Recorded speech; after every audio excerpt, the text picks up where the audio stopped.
Hello, my name is Michelle, and I'm excited to be with you today to read to you one of my favorite books entitled Once Upon a Time by Niki Daly. By 8 o'clock, the little karoo was starting to bake, sending the scent of wild herbs into the dry air. The dirt road to Hopefield, straight as a ruler, stretched forever. Sorie knew the road well. She walked along it every day, to school and back again. The long walk did not bother her. She was a dreamer, and her legs were strong. It was school that bothered her. When Mr. Adonis said, "Children, take out your reading books," a sick feeling would grip Sorie, making her hands tremble and her voice disappear. Sorie hated reading aloud in class. Those words, so many of them, running together row after row, page after page, they tripped up her tongue. She stuttered and stammered over them. When it was her turn to read, the children behind her giggled. "Take your time, Sorie," Mr. Adonis said kindly. "Take your time, Sorie," teased Charmaine and Carmen after school. "Take your time," joined in the smaller children. Only Emile stood back and said nothing. He knew that Charmaine and Carmen were jealous of Sorie because she was pretty as a princess. At home, Sorie was called the late lamb because she had been born long after her older brothers. Her family all worked long, hard hours on the sheep farm, except on Sundays, when they rested. After lunch, her father took a nap, while her mother sat in the shade of the blue gum tree doing her big, loopy knitting. But after a few rows, she too would fall asleep. Then Sorie would run across the veldt to the ridge. That was where Auntie Anna lived. And there she would be, sitting in her rusted-up old car, waiting for Sorie. When Sorie would climb into the driver's seat and pretend to be taking a Sunday drive somewhere, far, far away. As they drove, Auntie Anna would tell stories of once upon a time, when she was young and her car was shiny. Then Sorie would tell Auntie Anna everything, how she hated reading aloud, how the words stuck in her throat like dry bread, and how the children laughed at her. "People can be cruel," said Auntie Anna, "but don't give up, Sorie. It's so good to be able to read well and enjoy books." One Sunday, tired of driving, Sorie climbed into the back.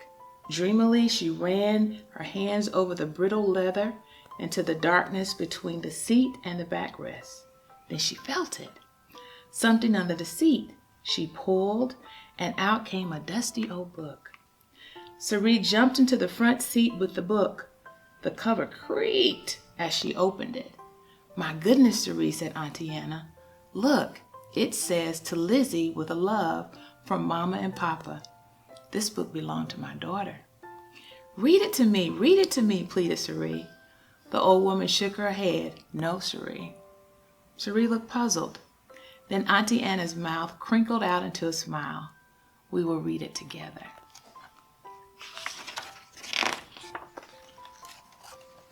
Once upon a time, the wife of a rich man fell ill. It was a lovely story about a beautiful girl and her two ugly stepsisters. Reading with Auntie Anna was fun. In some parts, Sorie read alone. Then, just before a word could trip her up, Auntie Anna would join in until the story ended. So Cinderella married her prince and lived happily ever after. As the sun dipped behind the ridge, Auntie Anna closed the book. Sorie felt too happy to speak. "It's your book now," said Auntie Anna, patting Sorie's hand. "Next Sunday, we will read it again." The next day, Sorie couldn't wait to get to school. She wanted to show Mr. Adonis her beautiful book. "Ah, Cinderella," said Mr. Adonis. "Read it to us, sir," cried the children.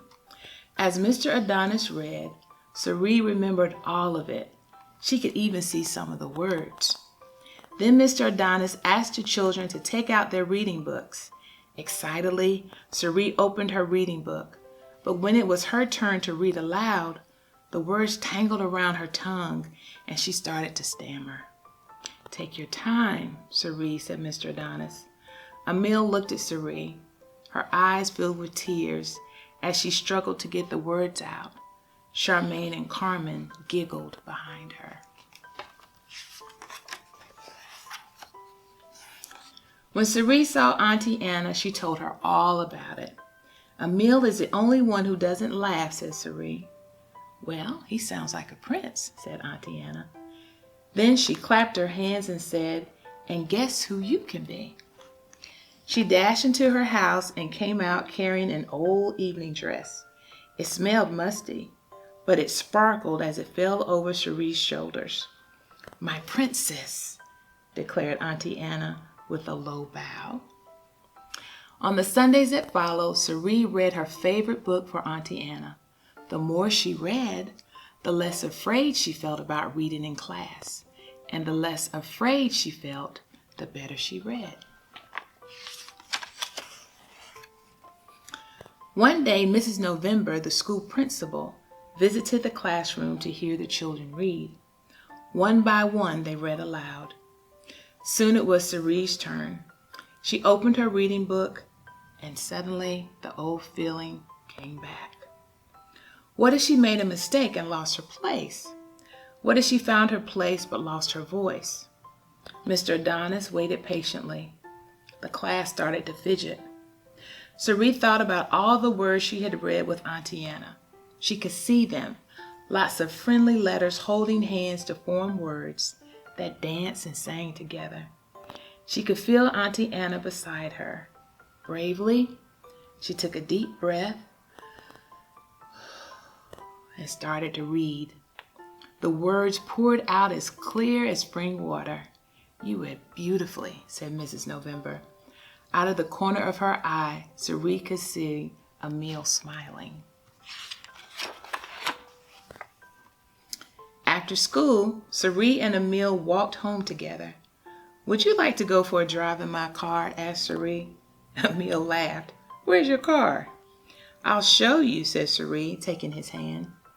When Auntie Anna saw them coming over the hill, she waved. "Come on, let's get going," she shouted. Sorie jumped into the driver's seat. Auntie Anna took the back seat so that Emile could sit in the front. "So you're Emile," said Auntie Anna. "Yes," said Emile shyly. "I'm Sorie's friend." "That's good," said Auntie Anna. "Don't you think she reads beautifully?" "Yes," said Emile. "I bet you didn't know she could drive." "No," Emile giggled. "Where are we headed to, Sorie?" asked Auntie Anna, settling back. "Far, far away," said Sorie. Before then, the flat expanse of the little karoo stretched as far as the eye could see. Ridges shimmered on the hazy horizon like faraway castles. And as Sorie took the wheel, the air stood still, and it seemed almost once upon a time. The end. Once Upon a Time by Niki Daly. Thank you so much for listening, and I hope you have a wonderful day. Bye-bye.